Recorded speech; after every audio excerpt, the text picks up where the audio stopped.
Hello everyone. आज हम करेंगे topic Indian constitution. Indian constitution के भी अंदर हम टॉपिक करेंगे making of Indian constitution. Means India का कॉन्स्टिट्यूशन बना कैसे है, कितने मेंबर्स थे और कितना टाइम लगा है। ठीक है, सबसे पहले हम रीड करेंगे इंडिया के कॉन्स्टिट्यूशन की डिमांड या आइडिया सबसे पहले दिया किसने था। ये आइडिया सबसे पहले दिया था एम.एन. रॉय ने इन 1934। एम.एन. रॉय वो फर्स्ट पर्सन थे जिन्होंने कहा इंडिया का भी अपना एक कॉन्स्टिट्यूशन होना चाहिए। उन्होंने डिमांड ये 1934 में की थी, बट ये डिमांड एक्सेप्ट हुई है 1946 में। ठीक है, और यही जो इन्होंने डिमांड की थी 46 में क्यों एक्सेप्ट हुई, क्योंकि उस टाइम ब्रिटिशर्स ने एक कैबिनेट मिशन प्लान भेजा था। ठीक है, कैबिनेट मिशन प्लान किस लिए था, जो ब्रिटिशर से हमें पावर्स ट्रांसफ़र की जा रही थी, वो इंडियंस को पावर ट्रांसफ़र हो रही थी उस टाइम। ठीक है, पावर्स ट्रांसफ़र करने के लिए कैबिनेट मिशन प्लान भेजा था। ये जो प्लान था, इस प्लान में बताया गया था कि इंडियंस अपने डिसीजंस खुद कैसे लेंगे। ठीक है, फिर इसी प्लान के अंडर कॉन्स्टिट्यूशन असेंबली बनी है जिसने हमारा कॉन्स्टिट्यूशन रेडी किया है। ठीक है, और ये जो कॉन्स्टिट्यूशन है इसको बनाने के लिए अलग अलग मेंबर्स आए देश के अलग अलग पार्ट्स में से। ठीक है, और इतना मेंबर्स इस तरह लिए हैं कि किसी रीजन का कोई एरिया नेगलेक्ट ना हो जाए। ठीक है, हर रीजन के हर कम्युनिटी के लोगों की डिमांड्स कॉन्स्टिट्यूशन में रखने के लिए हर एरिया में से कुछ ना कुछ रिप्रेजेंटेटिव आए थे, मेंबर्स बने चूज़ किए गए थे। ठीक है, टोटल मेंबर्स कितने थे, 389। और उस टाइम जो हमारा इंडिया था दो रीजन्स में बटा हुआ था। एक था ब्रिटिश इंडिया का अंडर, जहाँ पे ब्रिटिश इंडिया डायरेक्ट रूल कर रहा था। एक था जहाँ पे राजा वगैरह रूल कर रहे थे, प्रिंसली स्टेट्स, रियासतें टाइप। ठीक है, और 389 में से 296 सिर्फ ब्रिटिश इंडिया वाले स्टेट्स में से थे रिप्रेजेंटेटिव, 93 थे प्रिंसली स्टेट से। ठीक है, और ये 296 जो थे ब्रिटिश इंडिया वाले, उसमें से कुछ बड़े रीजन्स थे जो एरिया वाइज काफ़ी बड़े स्टेट्स थे, वहाँ पे गवर्न करते थे। ठीक है, उनमें से कितने थे, 292। बट जो छोटे रीजन थे वहाँ पे रूल करते थे चीफ कमिश्नर। ठीक है, वहाँ से आए थे 4 मेंबर्स रिप्रेजेंटेटिव।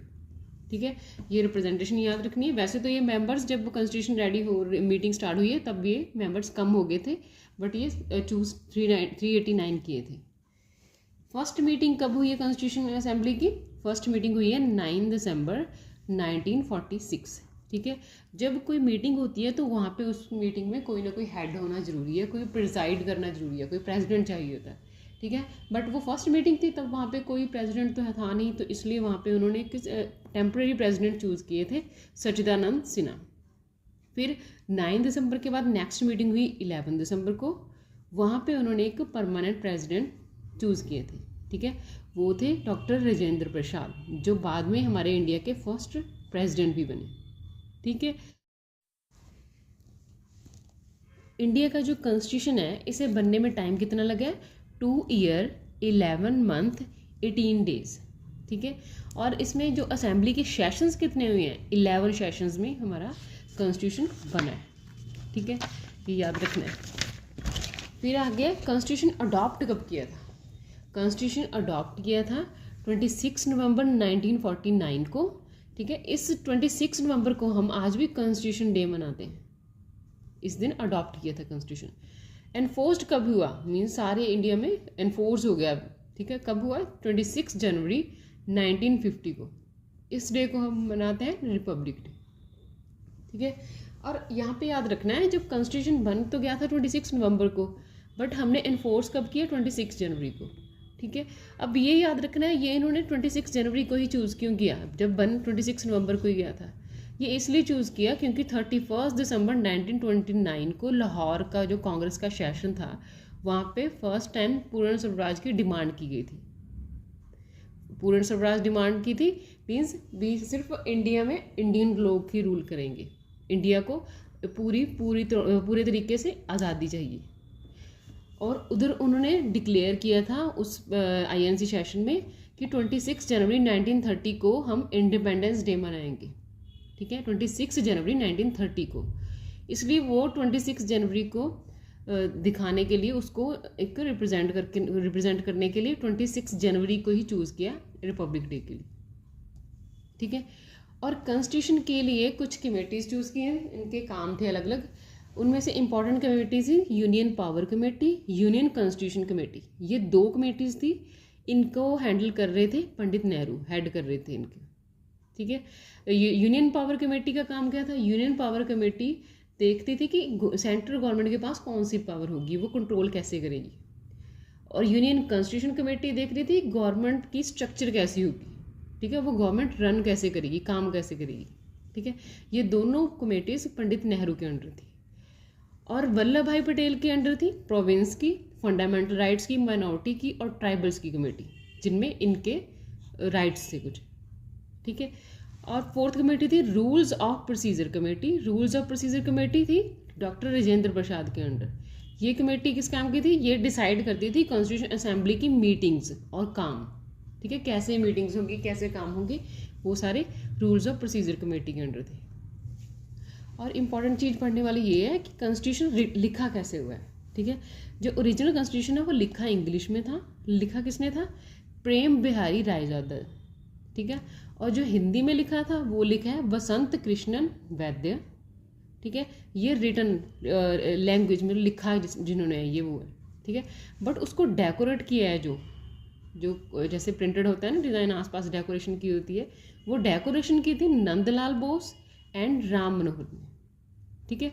लिखा प्रेम बिहारी रायजादा एंड वसंत कृष्ण वैद्य ने, एंड डेकोरेशन की थी नंदलाल बोस एंड राम मनोहर। आगे कुछ इंपॉर्टेंट फैक्ट्स हैं, ठीक है। पहले जो इंडिया का तिरंगा है वो डिज़ाइन किसने किया था? पिंगाली वेंकैया ने। और तिरंगा को अडॉप्ट कब किया था नेशनल फ्लैग? 22 जुलाई 1947 को, ठीक है। और नेशनल एंथम कौन सा इंडिया का? जनगण मन। ये लिखा किसने था? बाय रविंद्रनाथ टैगोर। जनगण मन का टाइम कितना होता है? 52 सेकेंड। और ये फर्स्ट टाइम कब गाया गया था? कोलकाता में कांग्रेस का सेशन था 1911 को, वहाँ पे जनगण मन फर्स्ट टाइम गाया गया था। गाया भी डॉक्टर रविंद्रनाथ टैगोर जी ने था, ओके। नेक्स्ट है नेशनल सॉन्ग। नेशनल सॉन्ग कौन सा है? वंदे मातरम। ये किसने लिखा था? ये लिखा था बंकिम चंद्र चैटर्जी। और ये वंदे मातरम जो सॉन्ग है ये कहाँ से लिया गया है? ये बंकिम चंद्र चैटर्जी का नॉवल है आनंदमठ, वहाँ से लिया गया है। ये फर्स्ट टाइम कब गाया गया था? 1896 में, ओके। अब ये दोनों सॉन्ग, ये song and anthem, national anthem and song, दोनों को अडॉप्ट किया था एक ही दिन 24 जनवरी 1950 में, ओके। नेक्स्ट है हमारा, अब हम रीड करते हैं नेशनल एम्बलम को। नेशनल एम्बलम कहाँ से लिया गया? यूपी में जो सारनाथ लायन कैपिटल है अशोका द्वारा बनाई हुई, वहाँ से नेशनल एम्बलम लिया गया है। इसको नेशनल एम्बलम कब अडॉप्ट किया है? 26 जनवरी 1950 को, ठीक है। इसमें कितने लाइन्स हैं? इसमें 4 लाइन्स हैं, बट हमें दिखते कितने होते हैं? 3। सामने में देखें तो हम उसके पिक्चर, तो सामने 3 दिख रहे होते हैं, एक 4th बैकवर्ड होता है, ठीक है। इसमें टोटल एनिमल्स कितने होंगे? अगर एनिमल्स का क्वेश्चन पूछे MCQ तो याद रखना, 3 लाइन दिख रहे होते हैं, जो एक बुल होता है, एक हॉर्स, ठीक है। बुल और हॉर्स वो नीचे वाले जो बेस पार्ट होता है वेस्कस, वहाँ पे होते हैं, ठीक है। देयर इज अशोक चक्र आल्सो। बीच में क्या होता है? बुल और हॉर्स के आसपास बुल और हॉर्स होते हैं, बीच में होता है अशोक चक्र, ठीक है, जिसमें 24 लाइन्स होती है वो। इस नेशनल एम्बलम का मोटो क्या है? सत्यमेव। अब इसका मोटो है, मोटो क्या है इसका? सत्यमेव जयते। अब सत्यमेव जयते देखना है कहाँ से लिया है। सत्यमेव जयते लिया गया है मुंडाका उपनिषद से। हमें पता है 4 वेद हैं हमारे, ऋग्वेद, यजुर्वेद, सामवेद एंड अथर्ववेद। इन चारों वेदों में से अथर्ववेद है जो, उसमें से मुंडाका उपनिषद लिया गया है, ठीक है। वहाँ से सत्यमेव जयते बना है, ओके।